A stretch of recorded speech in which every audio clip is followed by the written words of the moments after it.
here we go. Speaking of Cowboy Bebop, when you were acting in that, were you aware of how significant that show was going to become? Not at all. Okay. Because when we started, we didn't know anything about the series. Mm-hmm. So when I went in, they told me it was Cowboy Bebop. So my first thought, cowboy, right? Yeah, so right. I thought it was going to be a Western theme and all of that, and I didn't know what bebop meant. Mm-hmm. And then so the first session we had with Mary Elizabeth, who directed it, we were deciding how the voice would be for Jet.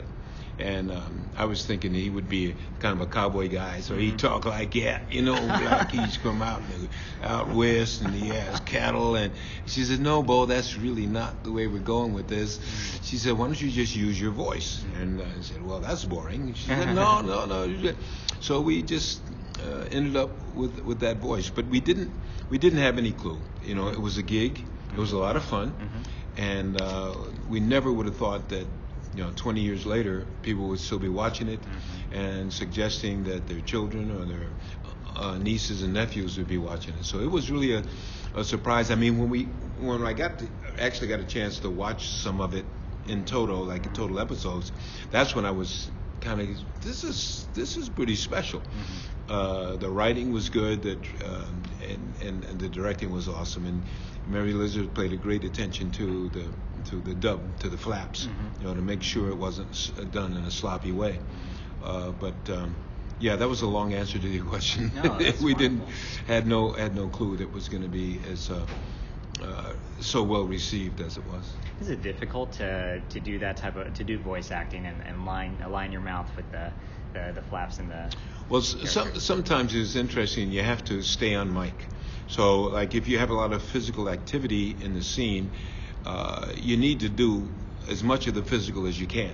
Because, if you're sitting down talking, people can hear it, So, like, Steve Bloom had a lot of karate stuff and a lot of fights in it.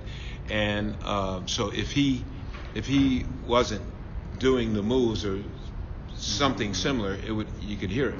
So consequently, we actually had a little joke. I termed him he's bubble body. You know how the bobbleheads? Yes. Yes, the bobbleheads doing that. Well, I told him, Steve, you're a bobble body.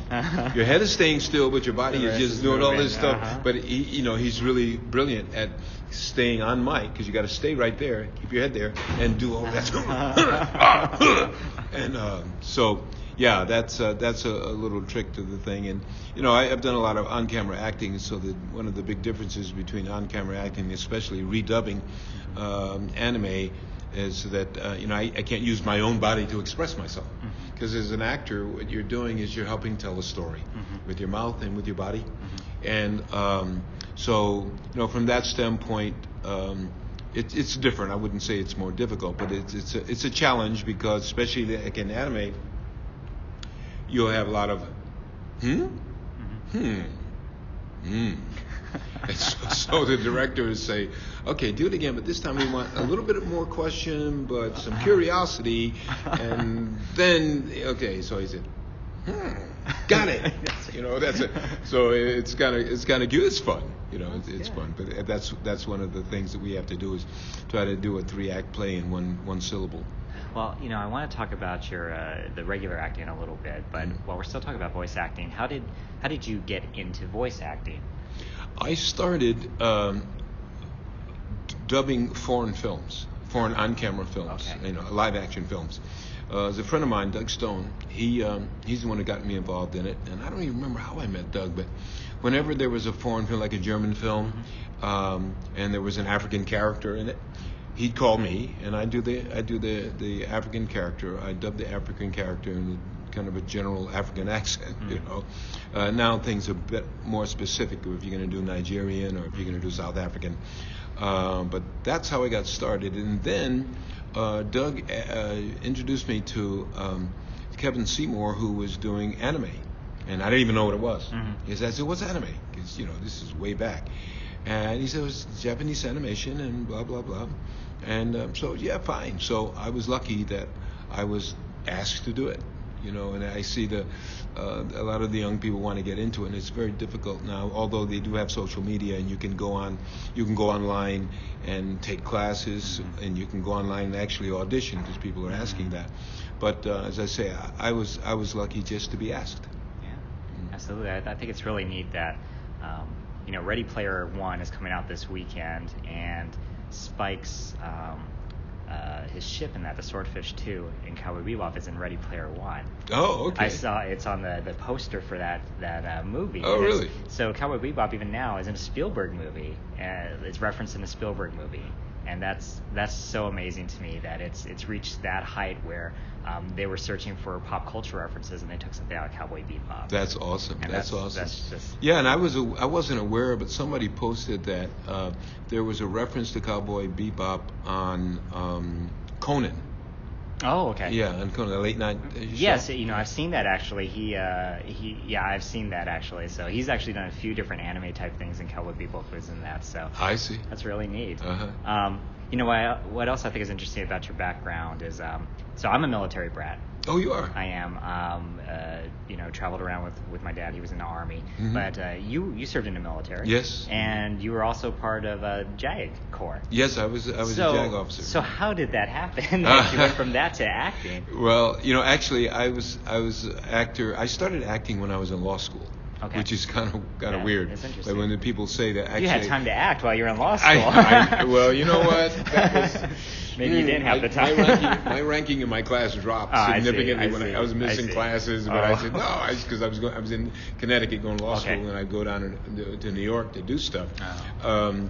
But I just had the itch to do it, and so that's when I did it. And then I had been in ROTC when I was in college. Okay. So when I graduated from college, I was commissioned a second lieutenant. Mm-hmm. And then they gave me a delay to go on active duty to go to law school. Okay. And so when I got out of law school, I had to go on active duty. So I did some acting when I started in my last year of law school. And as a matter of fact, I was on tour with a show in Cleveland when I found out I passed the bar exam. Right? And so then... I got a couple of delays from going on active duty, and then I finally had to go.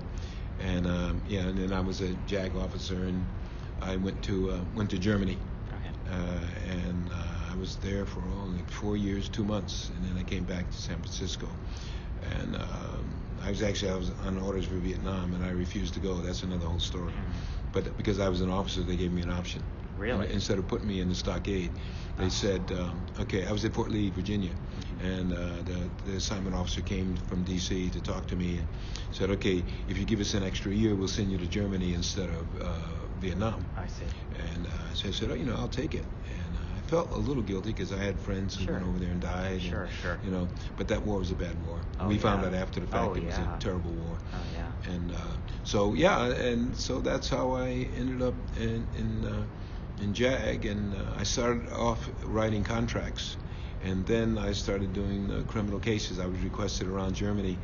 I flew around Germany in a helicopter because word got around because I was kind of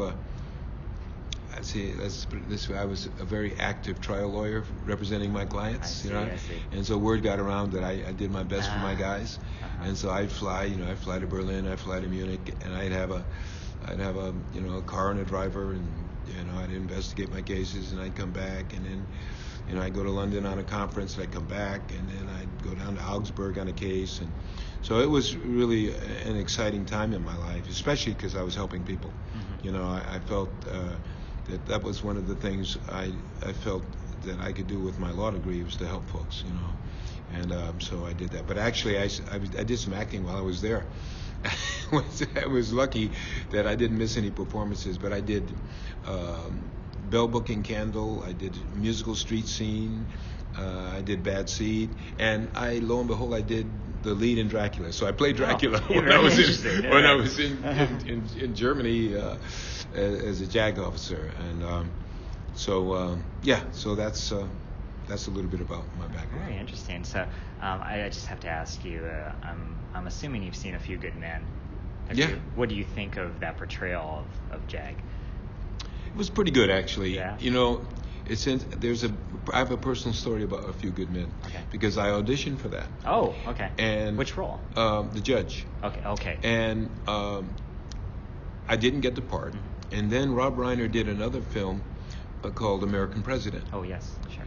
He put me in that. I was Agent Cooper. I was the Secret Service agent. Was it with Michael Douglas? Michael Douglas. Sure. Yeah, I was a Secret Service agent. It was with Michael okay. Douglas all the time. And I went in and I didn't even audition for that. I took a meeting with the casting director, set up a meeting with Rob Reiner, and the first thing Rob says, we were gonna put you in A Few Good Men as the judge. He says, but we felt you were too young to be Michael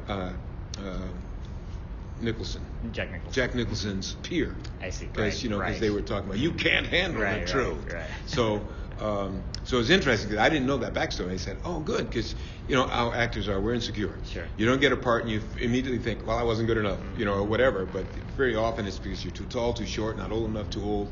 And so he expressed that he was going to hire me for A Few Good Men as the judge, but I was too young to play Jack Nicholson's peer.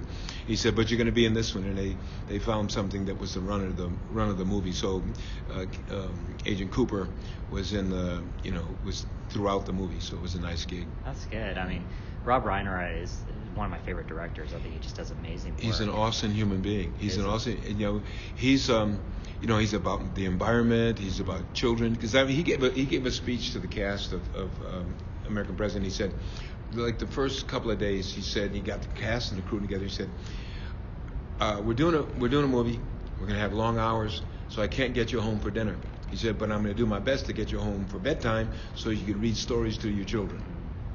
Sweet. Does that? And we used to have a lottery at the a grab bag at the end of the week on Fridays, where you put in a $5 bill and put your name on it, to facing the property, but put your name on it, put it in the bag, and then he'd pull it out, and whoever's bill he pulled out would take the bag of money home, right? So the last time it happened, I think we all put in like $10 or something, and so I think it was $10, and he pulled out a bill and he says, oh, this isn't going to work.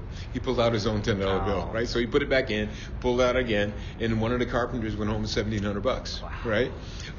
But they spent money. They paid us well, and several times we had a string quartet played at dinner, and they had surf and turf, so we had lobster tails and filet mignon, and it was just a wonderful experience because that's who he is, And I worked with Ron Howard in a film years ago called Night Shift, where Ron directed me in that. And that whole gang, they're just wonderful human beings. Steven Spielberg, I don't know if you know the story, but Steven, when he did E.T., and they made a lot of money, and he gave money to everybody. Secretaries got checks for like $50,000. Really? Yeah, they were buying homes. Because, I mean, it's just like, because there's so many people nowadays who just want to be richer than rich. Yeah. How rich can you be? Right.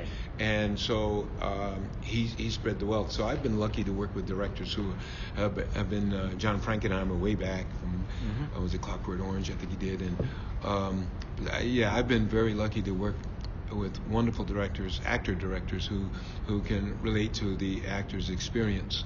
And J.J. Abrams, like in Star Trek Into Darkness. J.J. he has a clear vision, and he can express it because people don't understand the function of a director, his mechanism, how it works. He has to have a clear vision of what he wants, but he also has to express it to the actor. And I worked with directors who weren't good with the language, and so even in voiceover, that you're trying to figure out what are you asking for, and what do you really want. So it's being good with the language to be able to express your vision is very important for a director. And Mary Elizabeth with Cowboy Bebop, she was wonderful. And she was an actress, I think her last gig was in Xena Warrior Princess, where she got hurt riding a horse, and that was the last. She was down in New Zealand. And that was the last, I think, on-camera thing that she did. I've been very lucky to work with wonderful directors. The first director in Hollywood I worked with was Leo Penn, who's Sean Penn's father. Oh, okay. Yeah, and Leo kind of took me under his wing. He kind of helped me along. But we did a show with called it was with Barnaby Jones. It was Buddy Epson. He was a detective. And I had a scene, and so I was over in the corner studying going over my lines, and Leo comes over and says, "Kid, what are you?" And he would walk around with shorts and a baseball hat like this. You never know he's a big-time director, living in Malibu and all that. So he said, "What are you doing?" I said, "I'm running." I said, "Forget your lines." He said, "Just enjoy yourself. Just enjoy it." I said, "It's easy for you to say. Yeah. This is my first gig in Hollywood, right?" And so he gave me a little acting lesson through Buddy Ebsen. So he asked Buddy. He said, "Buddy, when do you look at Beau during this scene?" And there were three of us scene, myself, his assistant, and himself.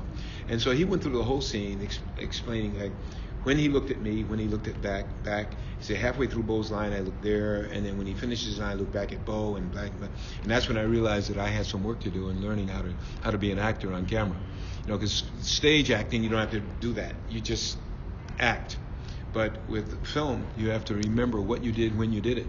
Because they shoot the master and then they come and do a close-up. Like if they were to film this, if I take a drink of water, I have to remember when I did it. Or if you write something down, you have to remember when you did it. And so they said, okay, we got the master, now we're moving in for the close-ups. So you have to remember everything you did and when you did it, which is we don't go through life monitoring ourselves, right? So you train yourself to do that. No, right. So. Well, that leads to my last question. Since you're talking a little bit about television, you were in so many of these seminal television shows in the 80s and 90s. I was looking at your filmography, and it's like, wow, A-Team and so many things that I grew up really enjoying as a kid. Oh, really? Yeah, absolutely. And just really are kind of milestones, I think, in pop culture. So you talked about some of your favorite experiences in films. What was an experience in TV that was really important to you, or that you really enjoyed? Well, A-Team, as you mentioned, was a lot of fun. I don't know if you saw an episode. I did 2 episodes of A-Team. One was a small role, but one was a big role where I was the main bad guy. Okay. They did everything. I was hogtied. I was steamed. Remember those steamers where people get in the steamers up to their neck to lose weight? Sure, yeah. The A-Team was steaming me to get information, right? And so the whole A-Team was around, and they'd have a question, and I think it was T or it was George Peppard. One of them had a towel and was tapping because that thing was working. So I was being being steamed. So I'm sweating and they're tapping my head and like this. But every time we came to Mr. T's line, we call him T. Every time we came to T's line, it would stop. And so Jimmy Darren, I don't know if you probably don't remember. Jimmy Darren was a singer. Okay. And I met Jimmy on T.J. Hooker, was a series that William Shatner was doing, right? I did 2 episodes of that. And so Jimmy, the last episode I did, Jimmy and I kind of bonded. And then I went into audition for A-Team. Lo and behold, Jimmy's directing. Okay. Right? So back in those days, the black guys weren't cast as the bad guys because of socially what's going on, criminals and all that. And anyway, I was steamed. And so whenever it come to T, the scene would stop. So Jimmy said, "T, you're killing me. What's going on?" So T said, I know my lines. I just don't know when to say them. I don't know if you should print that, but T grabbed me and said, "Beau, what the hell are you doing to me?" But yeah, that was a lot of fun. I got chased by a bear. I was creamed with a fire extinguisher. They had like whipped cream and a stairwell. And so, all that, it was a cartoon in real life cartoon. So it was so much fun. I was hogtied, steamed, fire extinguisher, chased by a bear, had to jump out of the thing. And we were looking in this health club, and I was for tea, and I was in this cloakroom where all the clothes were, and so a fist comes out and he knocks me out. All the clothes and all. I'm just looking, and a fist comes, bing, knocks me out. So I asked Jimmy. I said, "Jimmy, can I do kind of like a cartoon thing?" He said, yeah. So I'm walking and he knocks me out and go, and I go, I cross my eyes and all that, right? So that was really a lot of fun. But probably 2 seminal roles. One in it was a miniseries called North and South. Oh yeah, that was a big event. Yeah, and I played a slave. And we filmed in actual slave quarters at Boone Hall outside of Charleston. Wow, okay. And that was, I can't tell you. Playing a slave, because as an actor, you try to be the character, you try to live the character, experience what it's like on a day-to-day basis when you get up in the morning and you're owned by somebody who has the power to kill you if they want to. a weird thing. And then actually filming in actual slave quarters, and that was a similar. And that was the first time my parents ever saw me on set. Okay. Because I was born in Charleston, South Carolina. Oh, okay. Right. And so I grew up in Connecticut. So they came down, and it was this whole experience of I went to Roper Hospital where I was born, and Beaufane Street where we lived, and out to my grandparents' grave out in Olanta, South Carolina. Olanta. People don't realize there's an Olanta, South Carolina. Really? Yeah, and people in South Carolina don't even know about it because it's got one street, right? But yeah, that was just a phenomenal experience. And the other one was a show I did on Nickelodeon called Just Jordan. It was 2006, 2007. Played a grandpa who ran a diner. My newly divorced daughter comes to live with me upstairs over the diner with my 2 grandkids. Well, the reason that was so, it's a sitcom. The reason that was so meaningful was that my granddaughter was an extra on it. Oh. So she would come all the time on the set and just run around and having a ball. To work with your granddaughter, you can't beat that, right? That's amazing. And the last show of the first season, remember I ran a diner, right? The last show of the first season, we had a big food fight. They filmed the food, but they wrote a food fight. And so I remember, and the other thing is that one of the adults didn't show up. So my daughter also worked, because she wasn't working. She would just be there when my granddaughter was there, But they asked her if she would be in it. She said, "Oh, sure, okay." So we have we're in the diner, I have the big food, smashing cake in my face, and Kool-Aid on my head and everything. And I remember my daughter and my granddaughter, and my granddaughter looked at my daughter and said, "Mommy, this is so much fun!" Smoosh, pushing cake into my face. Right?